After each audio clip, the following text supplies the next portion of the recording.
What's up, tribe? How you guys doing? Go ahead and hit that subscribe button, and I hope you like this video. This is going to be your review of Young, Famous, and African Season 2, Episode 5. So, we start this episode off where we left off at Swanky's party. Boo Yang exits stage left. I realized I was putting an L in her name, and it's Boonang. Boonang. I was putting an L instead of an N. Boonang. Anyway, and Swanky is upset that she left, and Lewis is like, "Listen, I don't know what else y'all want from me. I have told y'all that I screwed up. I said that I apologized when it happened, and I wanted to apologize again because I really wanted to clear, have a fresh slate with this whole situation. I don't know what y'all want from me." And Swanky is like, "Well, you did this and you did that." And he was like, "I did. And I admitted it." Here's my issue with apologies. Either you're going to accept somebody's apology or you're not going to accept somebody's apology. If you say you accept the apology, then we just got to move on. I don't know what else you want. And Swanky was like, "Well, you don't seem like you're remorseful at all. It happened years ago. I don't know what you want from him." Now, I don't know how I feel about Lewis yet, but I know in this situation, I just don't know what else y'all want from him. So the next scene, we see Lewis, and he's still upset. He's up taking a swim. He said, "Swimming clears my mind," and yada, yada, yada. And we see him taking a dip. And Zari shows up to talk to him. She said, "I really want to talk to him one-on-one because, I feel like the way things went last night, things went a little left. And honestly, I really want to hear what he has to say. I really want to get his side of the story away from everybody else." And he told her the story, and he literally told her the same story that he said at the basketball court. Now, I don't know what that story was about. It was raining or something. I don't know where that part, that was editing, because I feel like that's a part of the story we hadn't heard yet. But he literally told her the exact same story. He booked her for the event. He forgot to verify or confirm her hotel. When she got there wasn't a room for her. He screwed up. He apologized. She left. I don't know where her flowers weren't there or whatever. I don't know where any of that other stuff came from. But Zari was like, "Listen, I believe him. I feel like this whole situation was blown out of proportion, and I really feel where Lewis is coming from." So Zari was like, "Well, would you be interested in talking to her?" And he was like, "Yeah, no, I'm good." Because he feels like, one, I think he feels like she's just really carrying this. And two, he feels like she disrespected his country. He was like, it's one thing to disrespect me and feel how you feel about me. It's something else to bring my country into it and try to, drag my country or disrespect my country. So he was like, at this point, she owes me an apology. And she owes my country an apology. And no, I'm not interested in sitting down and having a conversation with her. And I said, good for you, Lewis. Good for you. So then we have the sit down that I guess we all been waiting for. Annie and Swanky. Swanky calls Annie to finally sit down and talk. Now, here's what I'm going to say. Now, somebody left a comment under my video about Annie and Tubaba. Now, I'm not going to say it publicly because I'm not going to repeat it. But what I am going to say is whoever left that comment, you are making me look a lot more carefully at Annie's mannerisms.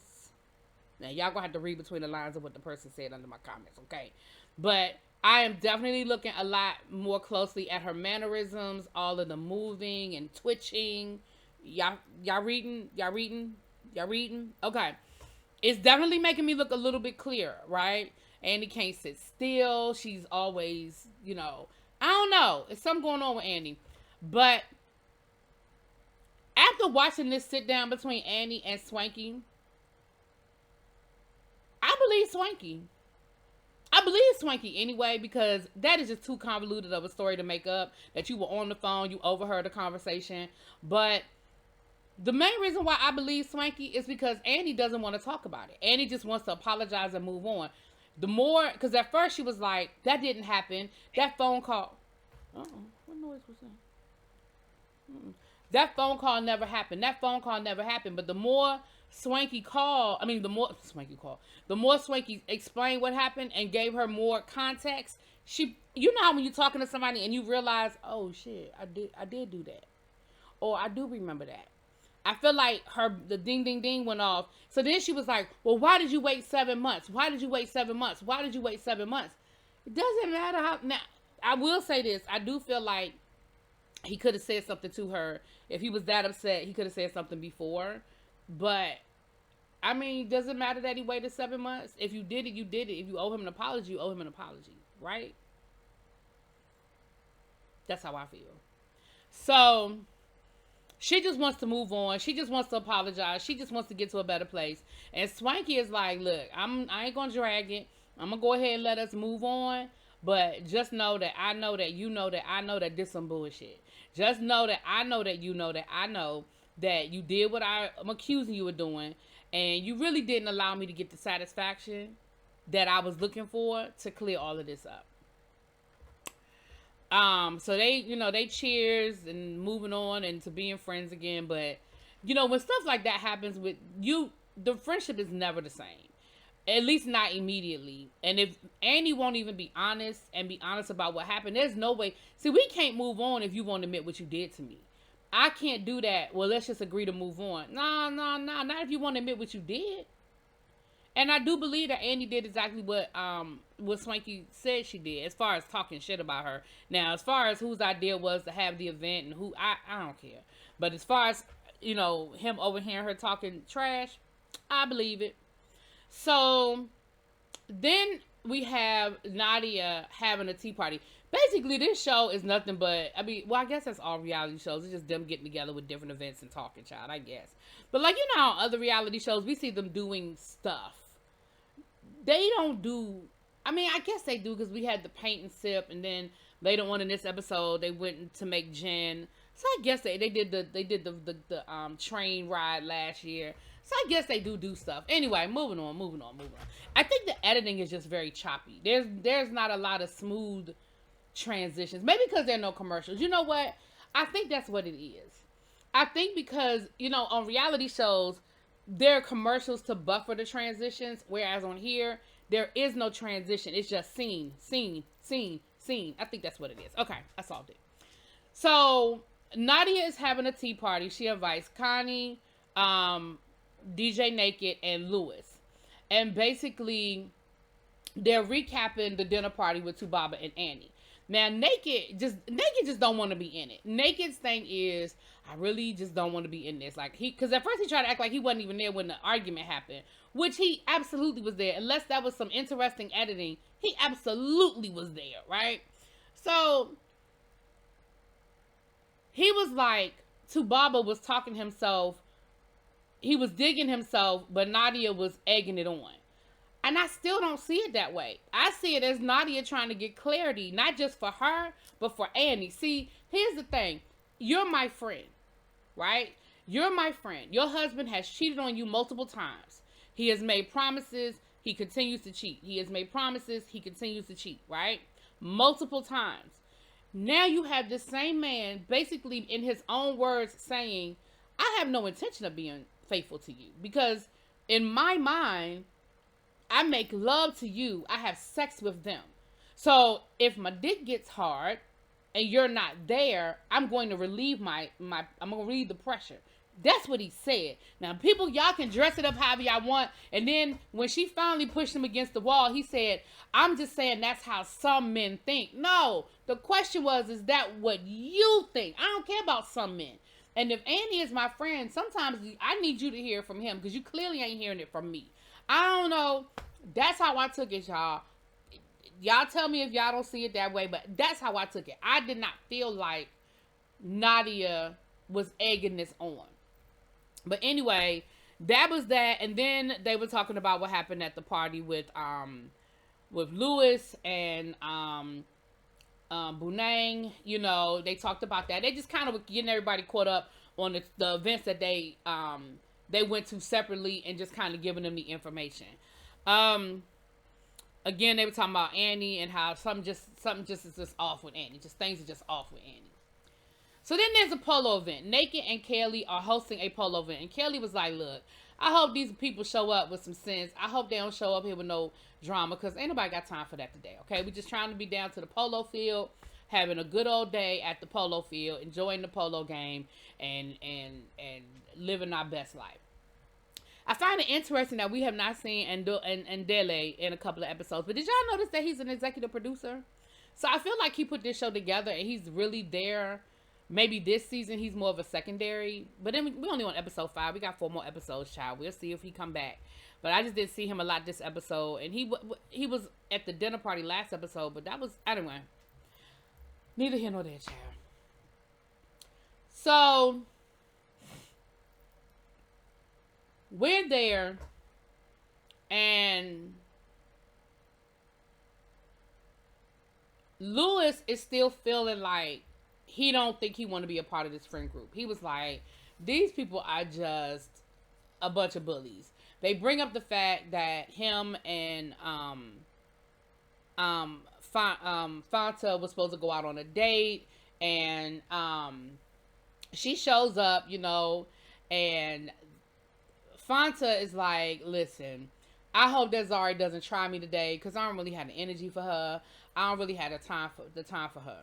So they get there, they get to talking, and immediately they start throwing shots. And they're throwing shots at each other. It is equal opportunity. They are throwing the shots at each other. Zari is putting her foot down, and she's basically letting Fanta know, listen, you might sleep with him, but he gonna always come home to me. That's really what it boiled down to. I mean, she tried to tell you nicely at the last little dinner, and you kind of got the best of her when you said you don't care because you don't really think of Diamond like that. And basically, you and Diamond got an understanding, and basically, you were fluid and free, just like he fluid and free. But Zari was like, "Let me circle the block and let you know what I really and let you know what you really need to know here." Then they were bringing up the fact that her and Lewis was supposed to go out on a date, and Lewis is sitting there looking crazy because, of course, he was interested in taking her on a date. Oh, that's the other thing, was he was saying that he didn't want Fanta to be reduced to Diamond's side chick. Like, you are very talented, your music is really good, but what I don't want is for you to get caught up in this world and be reduced to Diamond's side chick. Listen, y'all. He not wrong. Like, this is the thing that I don't understand what people do sometimes. We want to sit here, and because we are so caught up in how we personally feel, we don't want to accept and acknowledge how the world operates. He's not wrong with what he is saying. And what he is saying is, it's great that you are sexually liberated. I ain't mad at that. I'm not judging that. But be careful how you move. And I almost feel like he also said, you're a rising star. Diamond is an established star. So you're going to always lose. When it comes down to who's with who, you're going to always lose that battle because, one, he's the man, and two, he's already the established bigger star.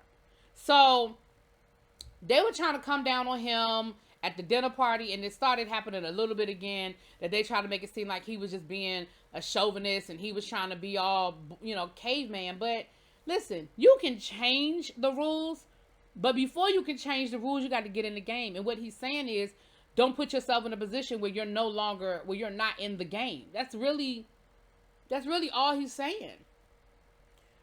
So Andy and Swanky show up, and they hug, and so of course the whole group is like, what? Did y'all just hug? What? Did y'all just hug? And of course they're back in the space where they are civil, but they're not best friends.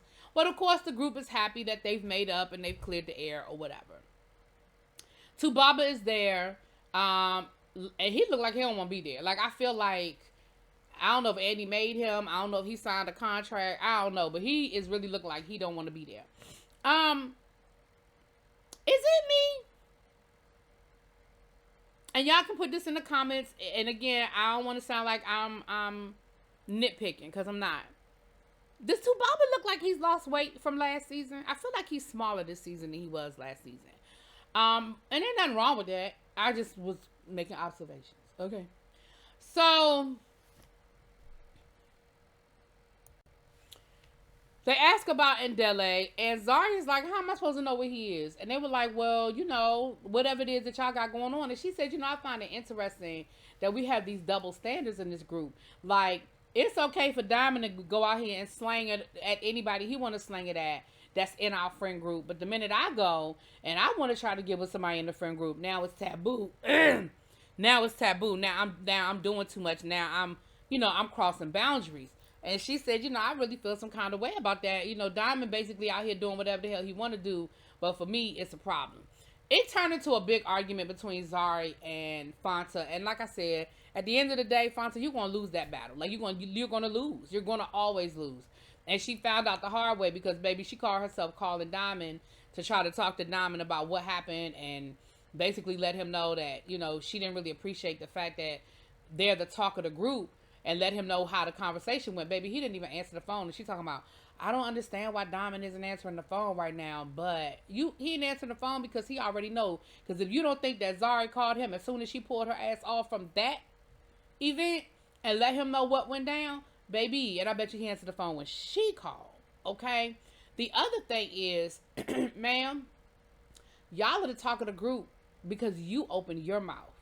You were the one that told Nadia and told Bunang and told Swanky. You did that. Had you went on your little date and had your little booty call situation and didn't say nothing to these people that you barely know, well, I guess you do know some of them better than others. But if you didn't do none of that, guess what? Nobody would know. There would be no conversation because nobody would know your business. So you did that to yourself. You put yourself out there like that. So we have this final event. Swanky is calling the people together to go learn how to make gin. Now, Connie said, listen, I had a whole gin business that, unfortunately because of the pandemic and we weren't able to get it off the ground, but I'm very familiar with the process of making gin, child. The ladies are giving Zari advice on how to have a long-distance relationship. Now, I don't know who she is in this long-distance relationship with because at the beginning of the season, they said she had a man. But then they've been building up this whole Ndele thing. Anyway, so then Swanky decides that he has to make this announcement. He lets everybody know that Bunang has decided that she no longer wants to hang with them. She no longer wants to be a part of the group. I guess she's leaving the show. He didn't say that she's leaving the show, but he said that she no longer wants to hang out with everybody. And it was so funny because he was all dramatic with it. And he, in his confessional, he was like, I have an announcement to make that's going to just probably not sit right with with everybody. And, and so when he made the announcement, they were like, okay. Like, nobody was upset by it. And Zari was like, what we supposed to do? We supposed to fall out and cry? Like, we supposed to... And, Swanky got mad. No, you're not supposed to fall out and cry. But, she just felt like she was attacked. And the first night we met, you guys wouldn't speak to her. And then the second time you guys didn't speak to her. And then her and Lewis had this argument. And she just felt like, she just felt attacked. And I was like, wait a minute, what? Lewis was trying to apologize to her. She's the one that wouldn't accept his apology and turned it into a big fight. You're the reason why she got a cold reception at the first event because of the way you was treating Annie. Like, you came in there being disrespectful and rude to Annie, and so the ladies were sort of, like, coddling Annie because of what you did, and that's why they wasn't really giving her no attention. And then we know that Nadia and Bunang already have a history where they used to be friends and now they not, and they won't talk about it. So don't sit here and act like the group was so mean to your friend. And Swanky is really being, and he really is, Connie said, well, Swanky is looking for a new Annie, a new BFF. And to be perfectly honest with you, she ain't wrong because Swanky is acting towards Bunang the same way he was with Annie last season. He was very protective of Annie. You better not say nothing bad about Annie. Don't say nothing. Don't come for Annie because he gonna defend it. I don't know, y'all. So then Lewis and Swanky end up arguing again about the same damn thing. And Lewis was like, listen, I don't know what else you want from me. I done apologized 20 times and I'm not apologizing again. And Lewis was like, she was yelling at me. And Swanky was like, he started yelling, don't act like you were an angel. You were screaming at her too. Don't act like, he said, Swanky was like, I'm going to defend my friend because she's not here to defend herself. So he starts yelling at Lewis. So then Nadia jumps in and Nadia was like, hold up. Don't come at him like that because he ain't lying. He's not lying about how this whole situation went. And so Swanky starts going at Nadia. And baby Lewis was like, you know what? I really don't need this. I have no desire to be in this group.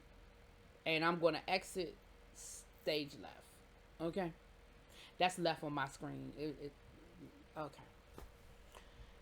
Anyway, that's it. That's all. Let me know what y'all think. I'll talk to y'all later. Peace.